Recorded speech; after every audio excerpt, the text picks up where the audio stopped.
3, 2, 1. 3, 2, 1. 3, 2, 1. Scusi, Patrizio. News. Oh, vabbè, siamo un po' arrugginiti perché Sì. stiamo riprendendo dopo la pausa natalizia. È il primo TG del turismo del 2025. 2025, mamma mia. Del 2025. 2025, va bene. Sbagliato, no? No, va bene. Ah, no, ecco. Sembri quasi un pensionato per caso. Ah, cosa vuoi che ti dica? Il tempo passa. Esatto. Comunque- E la notizia è La appunto quella notizia- dei pensionati per caso, o no? No, No? prima. Ah, ci sei tu. Sì. Va bene, Rifacciamo. rifacciamo. 3, 2, 1. Susi Patrizio News. Dai, ci hai messo quei 3 secondi. Vabbè, dai, però ce l'abbiamo fatta. Sì, è che siamo un po' arrugginiti. Va dopo bene, la va bene, pausa l'hai già natalizia. detto. Allora, dai. Il primo TG del turismo del 2025. 2025. 2025, Dai. impressione. Vabbè, la prima notizia, allora, evidentemente, è il giubileo. Ah, È partito sì. il giubileo. E la notizia della notizia è che dopo 2 mesi di lavori di manutenzione straordinaria. Sì, non è finito niente. No, basta buona. Ha riaperto al pubblico la Fontana di Trevi. Ah, sì, c'è, Ma 400 persone per volta, sì, ma vietato sedersi sul bordo, vietato mangiare, vietato bere, vietato fumare. Allora, gli orari di visita vanno dalle 9 alle 21, ma ci possono essere delle aperture posticipate quando devono raccogliere le monete e fare le pulizie. Per ora è gratis, ma non è detto che un domani magari mettano un biglietto d'ingresso, così serve per finanziare la cura del monumento. Vabbè, io l'ho detto sempre, mettiamo un biglietto d'ingresso al Brennero, no?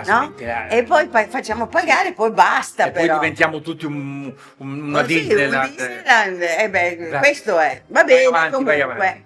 Pensionati per caso, che Sì. questo si adatta perfettamente a te, Sì. no? Perché c'è una nuova tendenza. Ma dai. Pensionati per caso.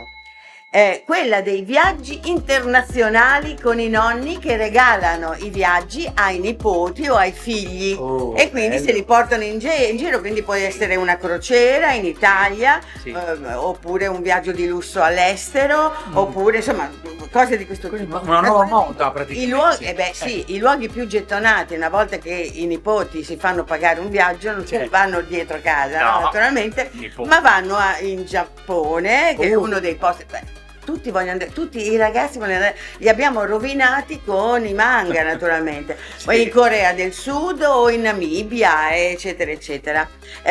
Insomma, i Longenials, adulti sì. dopo i 60, no. Longenials. Longenials, Noi va saremmo bene? Longenials. Non è meglio pensionati per caso, così certo. lo diciamo proprio, va bene? Ecco, sono coinvolti in un'esperienza di viaggio con i nipotini, con i figli, eccetera, eccetera. Quindi è una cosa che crea ricordi, crea momenti litigi, naturalmente, e va bene, insomma. Questo naturalmente io come pensionata per caso l'ho già fatto, perché l'ho fatto con Zoe andando a trovare una sua amica in Polinesia, niente meno. Lei naturalmente, Zoe, è venuta e questo filmato, questa speciale sarà sulla 7 fra poco, lo potrete È vedere. interessante, va bene, benissimo. Andiamo avanti però, perché dopo questa bella notizia ce n'è un'altra molto meno bella. Ah no? Allora, 2025, ecco alcuni luoghi che non potremmo più visitare. Ma senza, guarda A che causa- sei negativo, È negativo, però è così, ci sono degli esempi quella pazzeschi. la Fontana di Trevi che Sì, vabbè, allora, così, Dimmi.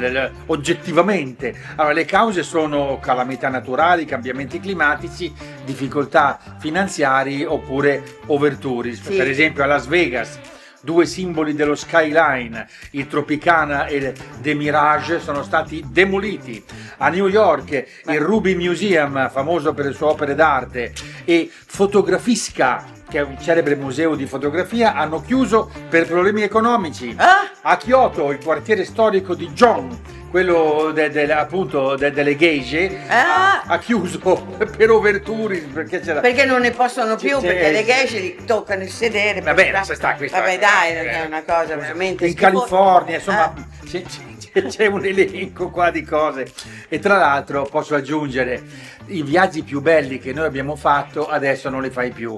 Simbolo per tutti lo Yemen. Simbolo per tutti la Siria. Potete Esatto. vedere anche appunto la Siria prima della guerra. E io ci sono andata, la potete vedere anche sulla 7.it, anche qui insomma fra le varie cose. Vabbè, vai avanti. Allora, è da poco finita a Bologna una mostra molto interessante. Se è da poco finita, cosa gli vai a dire?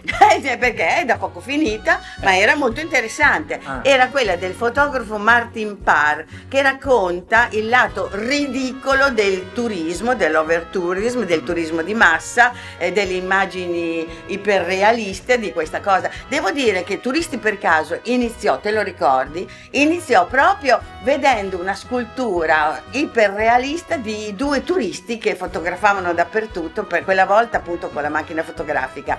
Era un americano che aveva fatto questa mostra e qui questo la ripete insomma, perché attraverso gli scatti di Martin Parr si mette in luce la contraddizione appunto di questo modo di viaggiare, che diventa un modo selfie, diventa un modo anche di vestirti in modo assurdo, di cose che ti porti dietro e che vuoi ripetere in un modo un po' demente, insomma è molto interessante. Ma la cosa interessante è che un elemento è quello legato alla Torre di Pisa. Torre di Pisa. Sì, e anch'io ho fatto la foto da Torre di Pisa. Allora anche tu sei uguale. Ma certo!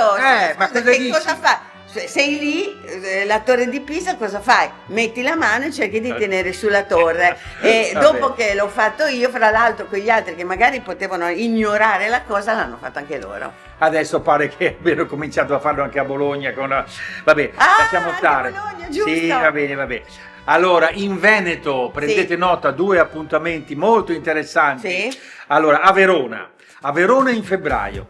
Domenica 16 febbraio si corre la Giulietta e Romeo Half Marathon, che sarebbe una mezza maratona. È arrivata alla 18ª edizione, interessantissimo, quindi sono 21 chilometri tra l'Arena, il ponte di Castelvecchio e Piazza delle Erbe. Ma sempre a Verona, dal 18 al 22, torna il Verona Mountain Film Festival, che sarebbero film, concorsi fotografici, eventi dedicati all'alpinismo. Verona, febbraio. Cosa c'entra l'alpinismo con Giulietta e Romeo? No, sono due cose diverse. Appunto, sono due cose diverse. No, cose diverse. No, non è che Giulietta e Romeo fanno gli alpinisti, va bene. Ma te l'ho detto chiaro, ma sì, non sì, m'ascolti. è in corso il Festival del ghiaccio di Harbin in Cina, o Harbin, non so come si può dire. Harbin, bellissimo, sì. Perché appunto è un evento che veramente merita di essere visto una volta nella vita, insomma, se potete, altrimenti guardate le immagini che vi facciamo vedere. Meglio. Ogni anno la città di Harbin, nel nord-est della Cina, si trasforma in un regno incantato di sculture di ghiaccio e di neve. Bellissime. Esatto, Proprio. anche perché va a -20, quindi evidentemente la cosa è possibile, e le opere d'arte di ghiaccio sono realizzate da artisti internazionali che spaziano da castelli e palazzi, figure animali, monumenti illuminati con luci mozzafiato. Insomma, Harbin in Cina, se non ci potete andare, guardate le immagini perché sono straordinarie. Fanno sognare, soprattutto magari qua dove non nevica abbastanza, non c'è abbastanza freddo, a causa sempre dei cambiamenti climatici. Va bene. Sì. Nel 2025 il Festival di Ghiaccio di Harbin si terrà, quelli che ci possono andare, dal 5 gennaio al 25 febbraio. Fate in tempo ad andarci. Volendo, sì, potendo. Senti, dai che dobbiamo concludere, hai degli annunci da fare? No, niente, sono il 20 sono a Firenze perché c'è appunto una mostra tecnica, insomma, di addetti ai lavori proprio sul turismo di Firenze. Sì. E poi appunto questa cosa che in futuro, adesso lo stiamo montando e stiamo ultimando, andrà in onda per la 7, sulla 7, andrà in onda questo speciale, anzi 2 speciali sulla Polinesia. La Polinesia è il ritorno in Polinesia di una amica di Zoe. Io ci sono andata con lei, naturalmente non ci siamo fatti mancare niente da questo punto di vista, e siamo andati appunto a vedere questo ritorno di una ragazza che è polinesiana ed è ritornata in Polinesia, e poi vabbè, la storia è veramente bellissima e i luoghi sono stupendi. Sì, e guarda, in gennaio vedere l'azzurro della Polinesia fa bene. Va bene, alla prossima! Alla prossima! TG del turismo! Sì. Susi e Patrizio. News.